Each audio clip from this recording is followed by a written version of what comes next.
I'm Liz Faublas, and this is Currents.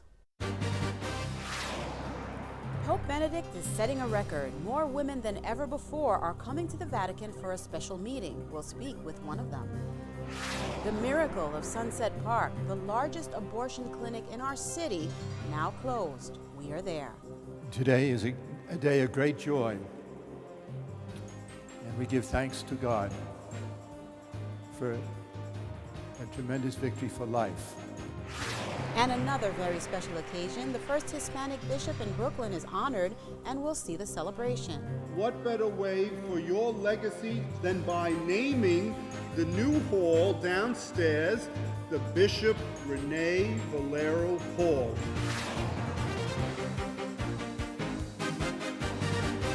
Good evening, and thank you for joining us. Pope Benedict is being hailed around the world now for setting a record. The Holy Father has selected the largest number of women ever to participate in a high-level church meeting being held next week in Rome. The gathering, a synod of bishops, will focus on the new evangelization. There will be 29 women attending, including Sister Sarah Butler. Sister Sarah is a theology professor. I spoke with her about the synod and her participation. Sister Sarah Butler, first I would like to express our heartfelt congratulations to you. Thank you so much for being here and for talking with us. You're welcome. It's nice to be with you. Thanks, Liz. This is obviously unprecedented, a record number of women to participate in the Synod of Evangelization. What is your initial reaction? Well, to being appointed, you mean? Or yes, to being appointed. Well, I was very happy to be appointed. This is really a special interest of my community, the missionary servants of the Blessed Trinity, and therefore to be there gives me a chance to really express the charism of our community and to learn from the experience. So I'm there as a theologian expert to be a resource for the bishops, but it's also an opportunity for me just to experience the whole synod itself and the people from around the world talking about mission. That's just great. And Sister, on a broader level, what do you think this says about the evolution of the Catholic Church? I remember being so excited when my daughter was permitted to be an altar server. And of course, this is certainly of a much higher stature. But what do you think the message of the Holy Father is in this record appointment of women? Well, he's been doing it all along, but last time there were perhaps 10 fewer women, but definitely it's an effort to bring women into the picture, into the conversation, to give us an opportunity to serve the church formally and to express ourselves and to be just an active participant. I think he's watching for that, and certainly, there are two different groups of people, the ones that are the theological resource people and the ones who actually speak to the rest of the bishops at the synod on behalf of some movement or some group or some catechetical institute.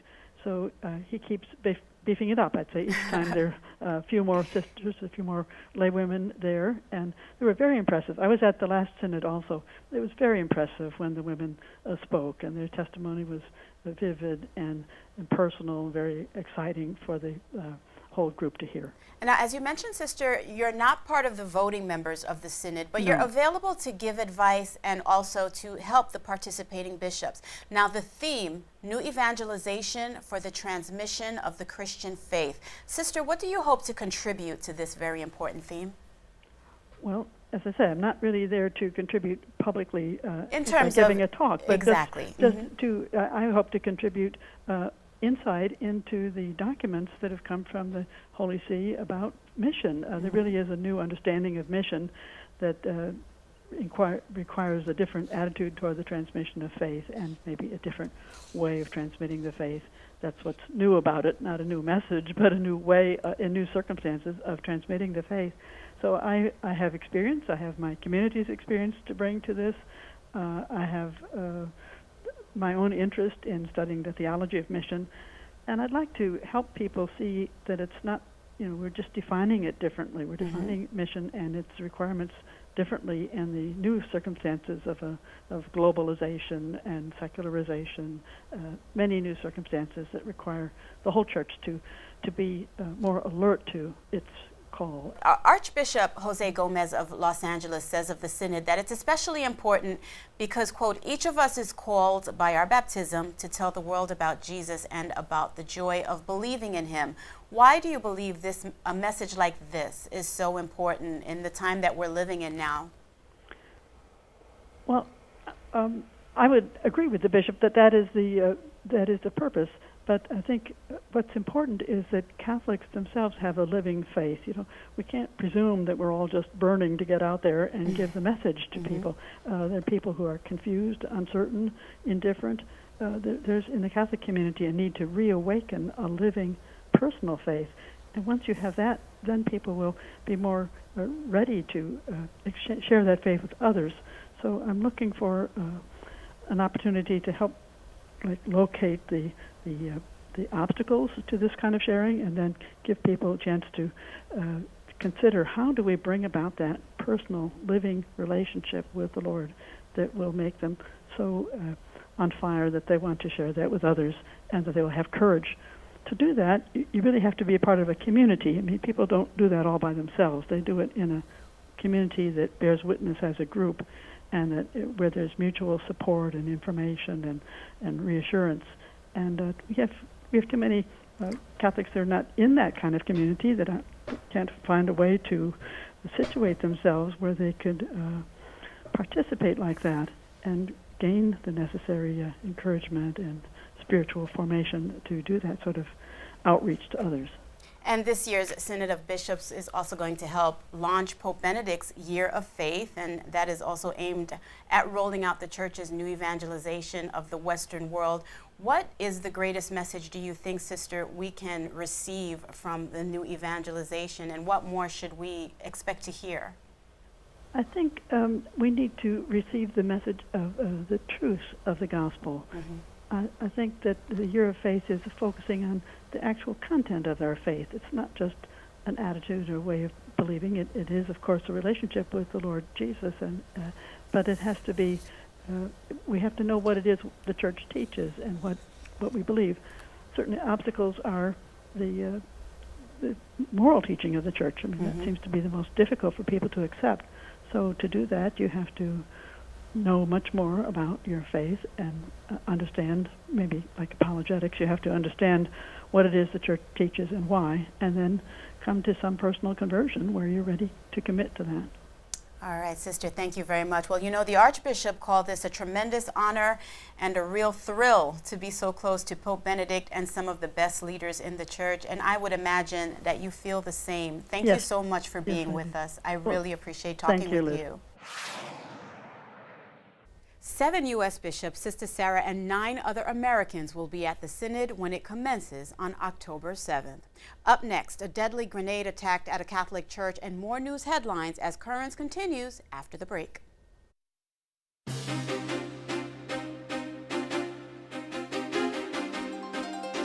Welcome back to Currents. I'm Liz Faubles. One child is dead, many others injured, including 3 youngsters critically wounded after a grenade attack on a Catholic church Sunday school in Nairobi, Kenya. Police are blaming the Muslim terrorist group Al-Shabaab. Several of the injuries came during the panicked stampede that followed the blast inside the St. Polycarp Catholic Church. After the church bombing, a revenge assault on a nearby mosque was launched by local residents. The police chief says 13 people were injured in that violence. Recently, dozens of people have been killed in hand grenade attacks on churches in Kenya.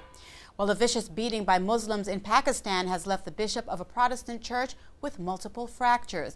The bishop was beaten into unconsciousness at the Trinity Evangelical Church in Lahore. That infamous anti-Muslim film is being used as the motive for the attack. The bishop is expected to recover from his injuries. In Havana, a group of women attempting to attend Mass in honor of Our Lady of Mercies were attacked by Cuban state police. The agents are attempting to assault the leader of the group, known as the Women in White. She was rescued by her companions. The Women in White consists of wives and relatives of Cuban political prisoners. They dress in white clothes. No injuries were reported in the attack. The Women in White were heading to Mass to pray for the prisoners. At the Vatican, the Pope has received the new ambassador from Israel. An honor It's an honor to present to you Shimon Peres and bring you greetings from the people of Israel and to thank you for your friendship to Israel and the Jewish people. The ambassador Zion Evroni presented his credentials to the Holy Father at the Vatican. The diplomat comes to the Holy See after serving as Israel's envoy to Ireland. The ambassador also presented Pope Benedict with a gift, a symbol of peace that was designed by an artist in Israel. A Vatican court has decided to hold separate trials for the two men charged with stealing documents from the Pope and then leaking them. The Pope's former butler, Paolo Gabriele, is charged with aggravated theft. He's not entered a plea yet. The other man is a Vatican computer technician charged with aiding the theft. He has pled innocent. The butler's trial is now underway. The trial of the alleged accomplice will be scheduled later. The defendants could be imprisoned if found guilty. The scandal is known as the Vatileaks case. Well, 6 of the 9 justices of the United States Supreme Court attended the annual Red Mass at Washington's Cathedral of St. Matthew. That ties the record of the number of justices to attend. The Red Mass is a yearly tradition asking God's blessing on the court as it starts its new term, which is today. Justice Ruth Bader Ginsburg did not attend. She once went and found the homily to be, quote, outrageously anti-abortion, unquote. Bishop DiMarzio, the head of the Diocese of Brooklyn, is joining with New York's Cardinal Dolan in affirming strong support for government programs that help the poor. The church leaders say current programs provide enormous support but are not enough, especially in the slow economy where the poor suffer most. The political debate over such programs is receiving much attention during this year's presidential campaign. Well, the debate over the scrap of ancient writing about a wife for Jesus is over, at least as far as the Vatican newspaper is concerned. They say it's a fake. The artifact was publicized last month by a Harvard professor. Now, the editor of the Vatican newspaper writes that the scholarly evidence points to a, quote, inept forgery, unquote. The ultimate scholars of the Catholic Church are known as doctors of the Church, saints whose teachings stand astride the centuries. Today, there are 33 of these great men and women, but as we learned from Rome Reports, the list is about to increase. On October 7th, Benedict XVI will appoint 2 new doctors of the Church. They include Hildegard of Bingen from Germany and Juan de Avila from Spain. The title recognizes that their theological teachings are relevant to Catholics regardless of the time period. The official announcement was made by the Pope back on May 27, 2012. Sono lieto di annunciare che il prossimo 7 ottobre all'inizio dell'Assemblea ordinaria del Sinodo dei Vescovi proclamerò San Giovanni d'Avila e Santa Hildegarde di Bingen dottori della Chiesa Universale. Appointing doctors of the Church isn't something that happens that often. Paul VI appointed only 2 during his pontificate, St. Teresa of Avila and St. Catherine of Siena. John Paul II only named St. Teresa of Lisieux. There are currently 33 doctors of the Church, but soon these 2 will be added to that list. Benedict XVI described their lives and message as one that's still relevant to modern society. Hildegarda fu monaca benedettina nel cuore del Medioevo tedesco, autentica maestra di teologia, profonda studiosa delle scienze naturali e della musica. Giovanni, sacerdote diocesano negli anni del Rinascimento spagnolo, partecipò al travaglio del rinnovamento culturale e religioso della Chiesa e delle compagini sociali agli albori della modernità. The appointment of these 2 new doctors of the Church will be a good way to welcome the Synod on the new evangelization. It will kick off just a few days later to invite all Christians to deepen and renew their faith. We'll have more currents after the break. Stay tuned. Respect life, the church's theme for this new month and the foundation of the miracle of Sunset Park. Next. We have to remember it's not only about closing a clinic, it's about all of us trying to be converted to be closer to the Lord and to have a greater respect for life.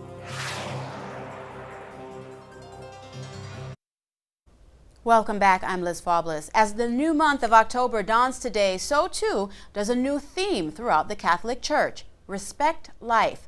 For more than 2 decades, the people and priests in Sunset Park, Brooklyn have been doing just that, respecting life. Now their prayers have been answered. On an overcast Saturday morning in the heart of a close-knit Brooklyn community, the parishioners of St. Michael's gathered to celebrate what they are calling the miracle in Sunset Park. And on this, the feast day of St. Michael the Archangel, their patron, the cause for celebration was twofold. That's because pro-life veteran Monsignor Philip Riley, founder of the group The Helpers of God's Precious Infants, brought with him a special message. After 23 years, the Ambulatory Specialty Surgery Center of Brooklyn, which held the dubious distinction of being the oldest and largest abortion clinic in New York City, will no longer perform the procedure. This after the helpers who gathered outside the doors of the facility, praying the rosary and counseling the expectant mothers who came to the clinic, drove away doctors and patients. Today is a day of great joy,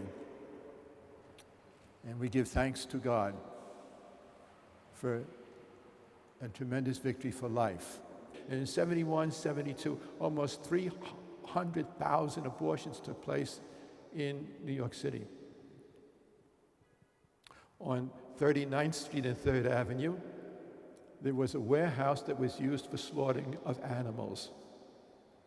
In 1970, Dr. Levy, he bought the building, he took over the building, he rented it, and he changed the slaughterhouse for animals to a place where the unborn was slaughtered. And Dr. Levy wanted this place to be, in his own words, he wanted this place to be the abortion center for the country. Monsignor Riley said he has gone to the center every week since it first opened to protest the abortions, and while he admits that over the years as many as 25 such facilities had shuttered their doors, this one marked a tremendous victory for life. This one is special because of its significance. It was from the very beginning, like from 71, okay? Of its magnitude and size. It was a constant harassment, okay, the amount of counter-protesters. So it was a very place that it was sort of the most difficult, okay? But we prayed at all the other places, but we maintained a presence here for 23 years. Father Kevin Sweeney, pastor of St. Michael's and a devoted participant in the vigils of the Helpers of God's Precious Infants, called this occasion the day the killing came to an end. Father Sweeney reminds us, however, there is an even greater message.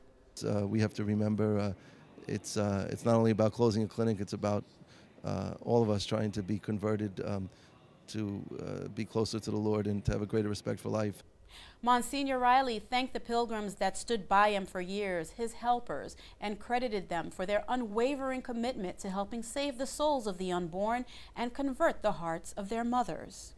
And on days where it seemed there would be no breakthrough, helpers like Michael changed a life and would be reminded of his remarkable efforts even years later. I was handing out flyers, and she says, "You gave me one." I said, "You were here yesterday?" She said, "No, 16 years ago. I have a daughter." Building and clinic owner Terry Lazar tells the New York Daily News he had no choice but to make a decision to eliminate abortions, adding, quote, "It was getting more and more difficult. Doctors were getting harassed and patients were getting harassed." Kathleen O'Connell Murphy, an attorney who has provided pro bono services to Helpers of God's Precious Infants since 1994, says opposition came from all sides, including from some lawmakers. The City Council, which is very, very pro-abortion, except for a handful of council members, passed all these draconian laws trying to limit people from giving out leaflets, exercising free speech, saying the rosary, exercising their religion, passing ridiculous laws. The clinic access bill, Monsignor Riley and the helpers, myself, many people went down to the city council hearings. It was a waste of time. They were not listening, and they continued to try and stop clinics from operating, pro-life clinics. Anybody who wants to help a woman who's pregnant is the enemy in this city, especially the city council. Murphy explains how nothing stood in the way of the fight for life. Monsignor Riley and his helpers were out there in the cold, in the heat, horrible winds whipping off the bay, below zero weather. News of the clinic's transformation and the continued efforts of Monsignor Riley and the helpers touched the entire community and sparked interfaith support. One imam praised the efforts, echoing the sentiment of the day. I thank God that you guys taking care of this, and in our holy book, the Quran, said clear, if you kill a soul without no reason, you kill the whole entire world. So we don't want that, and I will pray to God this will be stopped. It was right here that Monsignor Riley, Father Kevin, and the helpers of God's precious infants would kneel and pray for hours. Pray the rosary for the souls of the unborn children and the hearts of the expectant mothers, a sacrifice they made for decades. They were supposed to bless the facility on Saturday, but that has since been postponed. Father Kevin says he expects the owners of the facility will reach out again soon. Well, I give credit to the new administrators, and we look forward to working with them. They've reached out to us since they have been here a few weeks ago and have been doing a beautiful job renovating, as they brought Monsignor and I in a couple of weeks ago to see the development of the renovations, and so we support them, and they made the invitation to go and to bless it. Just a few things happened, I think, that caused them to postpone the date, but please God, it will be blessed. The new clinic, slated to open as the New York Center for Specialty Surgery under the direction of a California-based medical firm, is undergoing renovations. So far, as many as 20 doctors have expressed interest in working at the new facility, a stark difference from as recently as a month ago when Lazar struggled to find doctors willing to work there, the Daily News reports. And as a community celebrates the fruits of hard-won labor and victory for life, a reminder from Monsignor Riley, who helped bring about this miracle in Sunset Park and is now embarking on a global mission to save souls around the world. Today we give thanks to God and to the angels of God and to Michael the Archangel, for the victory is that of, it belongs to God. It is a victory of life. It's a victory that St. Michael's Parish can remain proud of today and forever. And stay tuned for more currents after the break. A special dedication for a very special church leader. We're there as the first Hispanic bishop of the diocese is honored.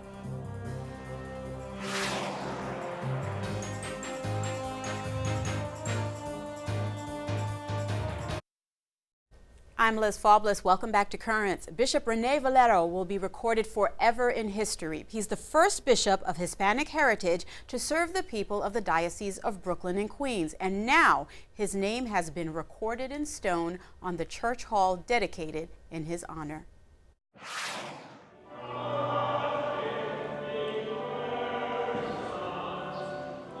We're here today at the Blessed Sacrament Jackson Heights on the dedication of our new parish hall after Bishop Rene Valero, who was able to be with us today on this occasion, securing his legacy here as auxiliary bishop and former pastor. What better way for your legacy for people to come to know of your ministry as priest and pastor of Blessed Sacrament and bishop than by naming the new hall downstairs the Bishop Rene Valero Hall, and that will endure for years. He's dedicated more than 30 years to our parish, and he's been very special in our hearts here in the community. He was active in improving race relations. He worked with the senior citizens and had a long career in Catholic Charities also. Most significantly, he was celebrating his 25th or 30th anniversary as a priest, and he received many little gifts from the parish people. And what he did is he put them all together, and he purchased security screens for the stained glass windows. I thought that was a wonderful, unselfish act. Yeah, it's part of the priest's life is to serve his people in a parish, and especially being a pastor. So I miss those days very much. But I'm glad to come back and see them once more. He's laid the foundation for what we have now, so that's why we say thank you and appreciate it, because he was the one that started things and made sure that everything was kept in order, and now we inherited that, and we're lucky. I was grateful to be able to see him at Mass. I've heard that he hasn't been able to do as much at Douglaston, but while he was here today, he seemed to be actively participating in the worship. He was happy when we were clapping to him. We wish we can get him here more often because as the people are enthused, he himself was enthused. He was overjoyed by the outpouring of memories and conversations. I prayed to the Lord of the miracle, and he made me the miracle. Now, today, September 30, I see the Bishop Valero healthy and very good, full of life. That's the miracle. And that is all for tonight. Please join us on Tuesday for the celebration of the 50th anniversary of a very special place in Brooklyn, and a whole lot more on Tuesday night. Until then, visit us online at currentsny.net. Tonight, we leave you with more from the celebration of Bishop Valero. For all of us here at Currents, I'm Liz Faublas. Thank you for watching, and have a good night.